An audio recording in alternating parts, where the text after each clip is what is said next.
जी अस्सलाम वालेकुम dear students and dear viewers. जी बच्चों, आज हम करने वाले हैं क्लास 9 की फिजिक्स। उसका चैप्टर नंबर आपका 4 है, उसको न्यूमेरिकल करने वाले हैं। और बच्चों आज आपका न्यूमेरिकल जो है आपका 4.9 और ये भी बड़े अहम है, आपके पेपर में अक्सर आया हुआ है कि देखें जी, एक नट 10 सेंटीमीटर लंबा स्पिनर इस्तेमाल करके 200 न्यूटन की फोर्स से कस दिया जाता है। मतलब ये कि एक नट है, उस पर 200 न्यूटन की फोर्स लगाई जाती है और स्पिनर ये जिसको आम जुबान में हम रच कहते हैं, उसकी लंबाई जो होती है वो 10 सेंटीमीटर दी गई है। ठीक है जी। तो एक जो होता है आपके पास स्पिनर है, स्पिनर की लंबाई उन्होंने दी हुई है वो आपके पास है 10 सेंटीमीटर। ये L1 लिखा है क्योंकि आपके पास दो स्पिनर इस्तेमाल होते हैं, तो इसलिए मैंने लिख दिया L1। एक नट 10 सेंटीमीटर लंबा स्पिनर इस्तेमाल करके 200 न्यूटन की फोर्स से कस दिया जाता है। यानी एक नट है जिसके पर जो होती है 200 न्यूटन की जब फोर्स लगाई जाती है, तो उसके लिए आपके पास जो होता है 10 सेंटीमीटर लंबा जो है स्पिनर आप इस्तेमाल करते हैं और उस नट को जो कस दिया जाता है। तो आपके पास स्पिनर की लंबाई दी गई 10 सेंटीमीटर और फोर्स जो दी गई है वो आपके पास है 200 न्यूटन। ये बच्चे फोर्स दी गई है और इसे वो कहते हैं अगर आपकी फोर्स 150 न्यूटन कर दी जाए। देखिए पहले फोर्स जो आपकी 200 न्यूटन थी, अब फोर्स कम हो गई है। जब फोर्स आपकी कम हो जाएगी तो आपने मालूम क्या करना है, उसको उसको करना है ढीला। वो कहते हैं ढीला करने के लिए आपको कितना लंबा स्पिनर इस्तेमाल करना पड़ेगा। नट आपका वही है, सिर्फ उसने जो होती है फोर्स बदल दी है। पहले आपकी फोर्स 200 न्यूटन थी, अब वो कहते हैं फोर्स हमने लगानी है 150 न्यूटन। तो आपने ये बताना है कि स्पिनर की लंबाई क्या होगी। तो स्पिनर की जब फोर्स थोड़ी लगानी है आप लोगों को, तो स्पिनर की लंबाई ऑटोमेटिकली हमें ज्यादा करनी पड़ेगी। तो इसका मतलब सीधा साधा बनेगा कि अगर पहले स्पिनर की लंबाई जो 10 सेंटीमीटर रही है, तो जो कम फोर्स जी लगाकर आप स्पिनर इस्तेमाल करेंगे उसकी लंबाई जो होगी वो ज्यादा होगी, जो बच्चों हम मालूम करते हैं।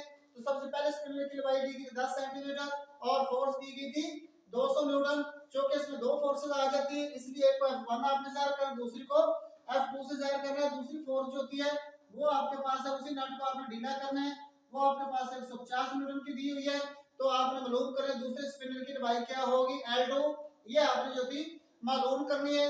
तो बच्चों यहाँ पर जो होता है हम मोमेंट्स का असूल अप्लाई करेंगे, क्योंकि स्पिनर को कसने के लिए जो होता है आपको टार्क लगाना पड़ता है, वो भी आपका टार्क क्लॉकवाइज टार्क होता है। और उसी को जब हम जो है ढीला करेंगे तो वो आपका जो होगा एंटी क्लॉकवाइज जो होता है टार्क कहलाएगा।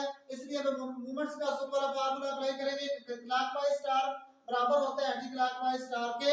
तो टार्क का फार्मूला हम सारे लोग जानते हैं कि टार्क का फार्मूला होता है F डॉट L के, F क्रॉस L के। तो F1 L1 बराबर आपके पास F2 L2। अब इस फार्मूले में बच्चे आप कीमतें दर्ज कर दें।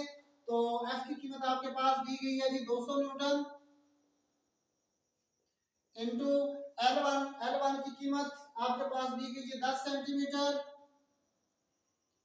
बराबर है F2 जो होते हैं वो आपके पास दिया गया जी 150 न्यूटन और L2 जो होता है वो आपने मालूम करना है। बच्चों ये स्टेप हो गया आपकी कीमत दर्ज करने वाला। अब हम इसको हल करते हैं। तो ये आपका 200 इंटू आपका है जी 10 और यहाँ पे आपको लिखा है 150 इंटू आपका है L2। आपने कीमत जो होती है वो L2 को मालूम करनी है। तो आपके पास जो कि ये आपने कीमत दर्ज की है और ये वाला स्टेप आपके हल गए। इस स्टेप में कर लें, चाहे आप लोग इसको अगले स्टेप में कर लें। 150 इंटू आपका L2, 150 को डिवाइड कर दें दोनों तरफ। इस तरफ भी हम 150 पर डिवाइड कर देंगे तो 150 से 150 से कैंसिल हो जाएगा, सिफर आपकी सिफर से कट जाएगी।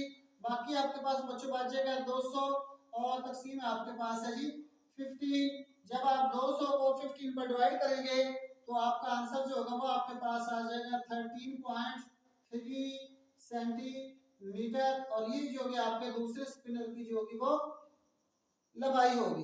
ये बच्चे उसको तो थोड़ा सा इसके स्टेप देख लें। डाटा सबसे पहले स्पिनर की लंबाई L1 लिखी हुई है, फोर्स आपकी जो होती है वो 200 न्यूटन है। ठीक है जी। तो दूसरी फोर्स को कहते हैं 150 न्यूटन की आपने फोर्स लगानी है, F2 150 न्यूटन है। आपने मालूम करना है कि स्पिनर उसकी उसी बटन को जो होता है उसी नट को आपने ढीला करना है।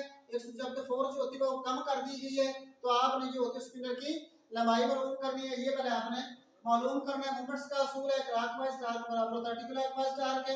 और टार्क का फार्मूला जो है वो बराबर होता है F L के। तो आप F1 L1 बराबर आपके F2 की क्लॉकवाइज टार्क इस तरफ लिखेंगे, एंटी क्लॉकवाइज आपका F2 L2 आ जाएगा। F1 की कीमत आपके पास 200 न्यूटन है, L1 की कीमत आपके पास 10 सेंटीमीटर है और F2 की कीमत आपके पास 150 न्यूटन है।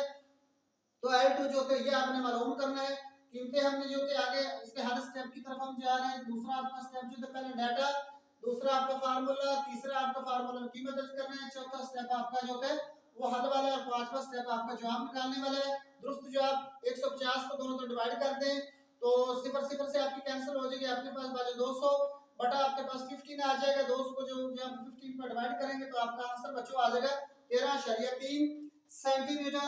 और ये बच्चे जो आपकी बुक में जवाब दिया। अस्सलाम वालेकुम रहमतुल्लाहि व बरकातहू।